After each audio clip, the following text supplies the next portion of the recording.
Hello, YouTube. Let me tell you about quite an unusual event that took place during the Soviet times. Tambov Oblast is a federal subject of Russia. Its administrative center is the city of Tambov, and Tambov Oblast region is situated in a forest steppe, or like savanna or plains area. What fell from the sky in the Tambov region in 1984? Well, in 1984, an incident occurred in that region which several experts tried to study, but did not come to a conclusion that all of them share. In the village of Gusevska, on the night of August 22nd, residents heard a loud bang. The power of the explosion was so great that windows were blown out in almost all houses. Fences were damaged and a fire started in the field next door. Rescuers and Soviet policemen who arrived in the morning found a round funnel in the field and debris scattered around. One thing was clear. Something had fallen and exploded. But what exactly? Residents of Gusevka were offered to move in with relatives for a couple of weeks or settle in a sanatorium resort-like place in the Tambov region. Of the 70 people living in the village, there was no one left. At that time, representatives of various expert agencies arrived at the crash site. The working version or account was the explosion of shells left over from the World War II period. However, this was not confirmed as the detected substances did not correspond to Soviet production. For some unknown reason, a yellowish glow emanated from the funnel at night. No radioactive background was detected. The electromagnetic field was strong. Equipment was often turned off, and when approaching, the engines in the cars stopped. The debris consisted of ordinary layers of iron and aluminum. Moreover, aluminum was 100% without impurities. Grains of silver and gold were found in the iron. But most interesting thing is the substance that spilled at the time of the explosion. It turned out, and it turned all the plants in the area black and turned into a kind of dark slime. Chemical burns occurred upon contact with human skin. The detected substance split the biomass, while disintegrating upon contact with water. On August 27, it rained heavily, after which there was no trace of the substance. The only reminder of it were the black clumps of mucus that the plants had turned into. The glow also stopped after the last of the rains. Despite the material taken and the established fact of the UFO crash, it was not possible to find out for sure what kind of device or apparatus it was. According to one account, it was a secret development of the Soviet military. However, this hypothesis did not go beyond speculation. Ufologists who visited the crash site in September, when residents returned to the village, stated one feature. During a thunderstorm, the glow returned and the electromagnetic field simply went off scale. But as soon as the storm stopped, any paranormal activity subsided. Starting in November, local residents began to report that the snow cover at the UFO crash site was immediately melting, and so it was for 3 winters in the row. It wasn't until the 4th year that everything stopped. So what happened in 1984? Was it an extraterrestrial probe that crashed?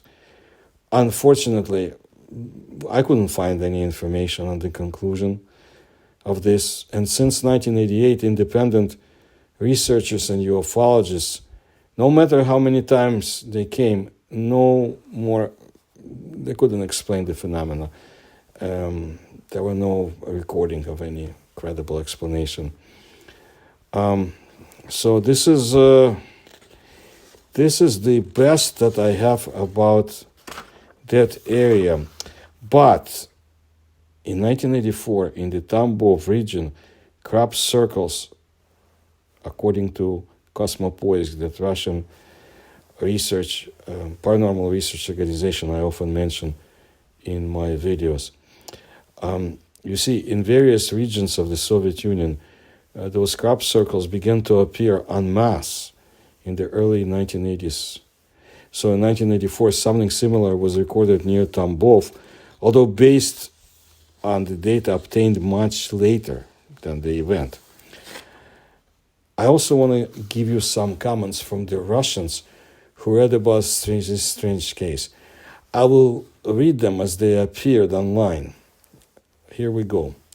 In our Tambov region, since the late 1970s, many people have repeatedly observed the objects themselves in the air. Well, what can I say? The sight that fascinates, there's nothing to say. They certainly had nothing to do with modern developments of that time. Even we, as children, understood this and watched in silence. And the most interesting thing is that they didn't really talk about what they saw later. Somehow, I didn't want to. Everyone had only one desire, to know who they were and why are they so smart. Not far from Yakutsk, within the village of Mamskochuisky district, a strange phenomenon occurred in the 1980s. It seems years ago.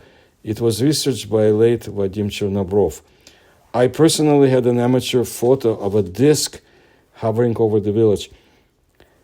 The photo was lost in the 1990s when moving, but I know that there are several more copies of the picture. Also near the city of Badoibo, which is a little over 100 kilometers from Momi, there's a giant crater, the nature of the origin of which is still unknown. Look on the internet if you're interested. My classmates can confirm about the photo. I brought it to school and my family members saw it. I'm very sorry that it was lost, but in the 1990s, it was not up to this.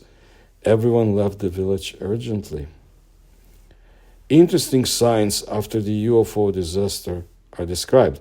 Apparently, the UFO got lost and began a quantum transition from one parallel world to another. A parallel world very close to the surface of the Earth, hence its destruction, explosion, and increased electromagnetic field and glow. They usually make a quantum transition between the worlds in the air. It's safer that way. Grass and plants turning into clumps of mucus are quite common in UFO landing and crash sites. Apparently, some unknown kind of energy affects the molecular structure in this way. Just a masterpiece of ogre idiocy. At least the idiots would have studied the liquid. At least one cretin out of several hundred would have put it in a jar a little bit and then sold it to researchers, bringing it from the forest, where he would have burned it for storage, away from the people just in case, and soil and metals in the same way, put it in jars and store it in the forest, and then sell. At least they would contribute to science and themselves and people. They would do it. There are clearly unearthly technologies here, a sharp change in the electric field from a thunderstorm, etc. This is not a natural phenomenon. But people do not have such technologies. In the Ryazan region near Sasovo, it was also in the Soviet times. Something took place and also unearthly. What this person refers to are the Sasovo explosions I describe extensively in my books. One of the most, I don't know what even to call it, mysterious, unknown events that took place in the Soviet Union and the strange explosions. Now, as for the village of Gusevka, so we know that this is not a made-up place. It actually was first mentioned in the documents of the First Revision of 1725 under the name of village of Gusevka. At the time, people with the same surname lived there. three families of Nikolai, Emelian, and Vasily Voronovsky. There were 10 male and 19 female members of their families. Gusevka belonged to the parish of the village of Kurovshina. The peasants who lived in Gusevka indicated in the metric books of the 1830s and 40s. They belonged to the landowners Verepaev until the abolition of the Gusevsky village council in 2009. The village of Gusevka was its center. So we know that Gusevka exists. We know that people from that village were moved, and apparently some of them observed UFOs over it. And I think that's all we know. But who knows? Maybe someday in the future more will come out about this story. That's what I wanted to let you know today. I'm sure we have had similar incidents worldwide.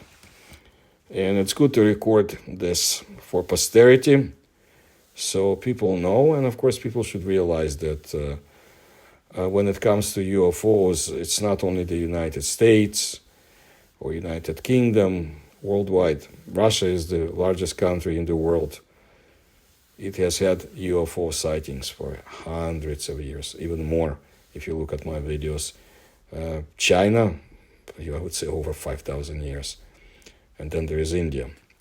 Thank you for your attention to my work. If you can support my research, please do so. You'll find links on how to do it in the description to this video. Please like my videos. Please tell others.